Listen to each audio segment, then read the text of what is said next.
Hello दोस्तों, तो आज हम बात करने वाले हैं भारत की दिग्गज कंपनी डिक्सन टेक्नोलॉजी। मतलब दिग्गज इसलिए क्योंकि ये मोबाइल और लैपटॉप इसमें जो जितने बनाए हैं अपने इंडिया में, उसमें अभी अपना भारत फर्स्ट नंबर पे आ गया है, जैसे कि एप्पल मोबाइल की सेल में। तो इसकी वजह से आया है ये कंपनी अपने भारत में इसका जो मैन्युफैक्चरिंग करती है उसकी वजह से आया है, क्योंकि एप्पल फ़ोन इतने बनाए हैं इसने इंडिया में कि चाइना और अदर कंट्री को भी पीछे छोड़ दिया है। ठीक है ना दोस्तों। सबसे पहले तो मेन पॉइंट की बात तो यही थी। अभी दोस्तों इसको देखें तो ये लगातार गिरता ही जा रहा है। अभी इसका जो भाव है वो 11,108 रुपये पे चल रहा है, और ये लास्ट 1 दिन में 1 मिनट टूटा है। और ये 5 दिन की बात करें तो ये 6% के समथिंग टूटा है। 1 मंथ की बात करें तो 19%, और 6 मंथ की बात करें तो 30%, 1 ईयर की बात करें तो 31%। ठीक है ना दोस्तों। मतलब ये अपने यहाँ से लेके थोड़ा ऊपर नीचे ऐसा डाउन होता जा रहा है। अगर 5 ईयर की बात करें तो ये 18,000 के समथिंग भी ये शेयर गया था। अभी ये 11 में चल रहा है, 11,000 में। अगर यहाँ पे देखें तो मैं आपको दिखा देता हूँ, ये 2025 में ही जैसे कि 17,972 रुपये, मतलब दिसंबर 2024 की ही बात कर रहे हैं। तब से ये तब ये दिसंबर 2024 में ये मतलब 17,000, अगर यहाँ पे देखें ना तो ये 18,000, मतलब सितंबर 2025 में ये 18,103 रुपये तक गया था। और दोस्तों इसका मार्केट कैप अगर देखें ना तो 67,000 करोड़ का मार्केट कैप है, और ये अभी अपने 52 वीक लो पे चल रहा है, पहली चीज़। दूसरी चीज़, ये 52 वीक लो पे ही है। और इसमें अभी मैं आपको इसके बारे में थोड़ा और जानकारी देता हूँ। जैसे कि ये अभी अपने जो इसका जो ऑल टाइम हाई था उससे 40% गिर चुका है, एक तो। दूसरी चीज़, ये पीएलआई स्कीम के तहत इसमें जॉइंट वेंचर में देरी हो रही है, उसकी वजह से इसमें थोड़ी गिरावट का माहौल है। दूसरा, आपको पता ही है कि डोनाल्ड ट्रंप 500% टैरिफ ये वो, उसकी वजह से थोड़ा मार्केट अभी मतलब डर जैसा माहौल है, उसकी वजह से थोड़ा मार्केट डाउन ट्रेंड में ही है। तो उसकी वजह से मतलब थोड़ा टूट रहा है सभी शेयर। डिक्सन टेक्नोलॉजी की बात नहीं कर रहा हूँ, अच्छे जो मतलब अच्छे फंडामेंटल्स वाले शेयर हैं वो भी अभी, जैसे कि आप देखोगे रिन्यूएबल एनर्जी की कितनी डिमांड है, तो वो भी अपने हाई से मतलब अभी सब कुछ टूट ही रहे हैं ज़्यादातर, क्योंकि जो FIDIs हैं वो ज़्यादातर माल बेच के जा चुके हैं। एक साल में 1 लाख करोड़ के समथिंग। मैं आपको डेटा दिखाऊंगा पूरा कि कितना उन्होंने माल बेचा है, तो इस हिसाब से है। और इसमें अगर देखा जाए तो इसका जो पिछली तिमाही में मुनाफा हुआ था वो 81% बढ़ा था। ठीक है ना। तो कंपनी में कोई दिक्कत नहीं है, कंपनी दमदार है। और अभी बस एक ही चीज़ का है कि ये शेयर हो या फिर मैं आपको ऐसे बहुत से शेयर लाता रहता हूँ, तो सभी में एक ही चीज़ का भी मतलब डर जैसा माहौल है कि ये ज़्यादातर कंपनियां हैं वो मतलब अभी डाउन ट्रेंड में ही है, क्योंकि अभी पूरा मार्केट गिरा हुआ है। इस कंपनी का कोई दिक्कत नहीं है।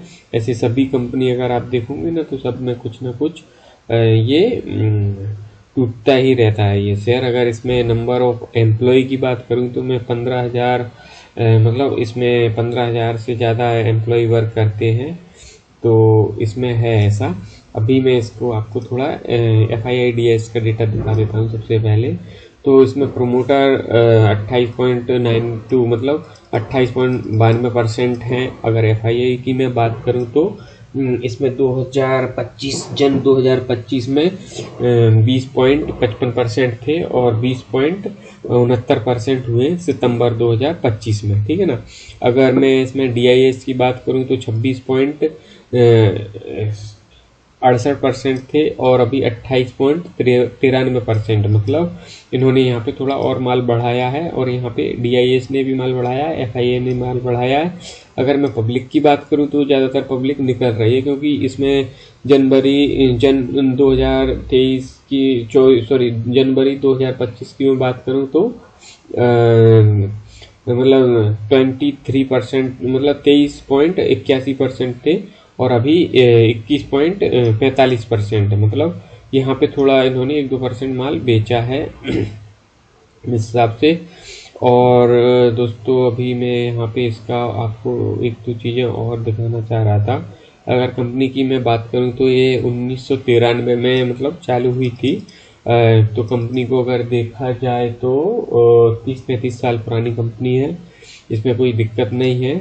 और इसमें 30-35 साल पुरानी कंपनी है, और इसका इस टाइप से है, तो इसका कोई इश्यू नहीं है दोस्तों।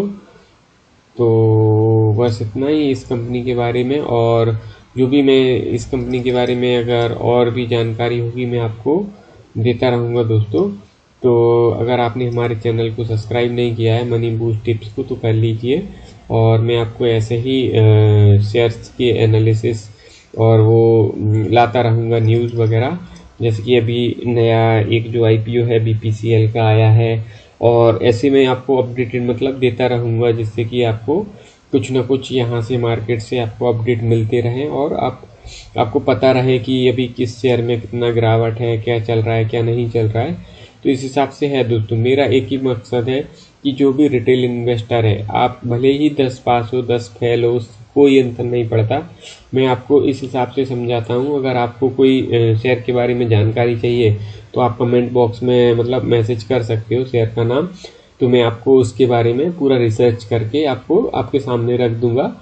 फिर आप आपकी जो भी उसमें आपको लगे, फिर आप उसमें डिसीजन ले सकते हो। बाकी हमारे यहाँ पे या मेरे चैनल पे कोई भी बाय या सेल की कोई रिकमेंडेशन नहीं होती। मेरा ओनली एक ही मकसद है कि मैं आपको कोई भी शेयर हो उसका एनालिसिस करूं, और आपकी पूरा उसका जो भी है मतलब डेटा सामने रख दूं। आप उसमें क्या करना है नहीं करना है वो आपके ऊपर डिसाइड करता है दोस्तों। और मेरे को उसमें कोई ये कंपनी या कोई भी कंपनी से मेरा कोई लेना देना नहीं है। मेरा एक ही मकसद है कि मैं आपको पूरा एनालिसिस सिखाऊं सही से, जिससे कि अगर आपको कोई भी शेयर खरीद रहे हो, आप कोई भी, ये शेयर की बात नहीं कर रहा हूँ, तो उसको आप अच्छे से समझ सको, और आपको पता हो कि ये कंपनी क्या प्रॉफिट कर रही है, कितना इसने लास्ट ईयर में किया था, कितना इस ईयर में किया है, कितना इसको प्रॉफिट हुआ है, कितना ये घाटे में चल रही है, कितना इस पे डेट है, वो सब कुछ आपको मतलब पता होना चाहिए। कितना इसका एक्सपेंस है, कितना इसका मतलब ऑपरेटिंग प्रॉफिट से आता है, और कितना ये इसके पास डेट पड़ा है, वो सब कुछ आपको पता होना चाहिए। मतलब कोई भी आपको शेयर अगर आप परचेस कर रहे हो, ठीक है ना दोस्तों। तो मेरा एक ही मकसद है। Thank you. जब तक मिलते हैं नेक्स्ट वीडियो में, तब तक के लिए धन्यवाद।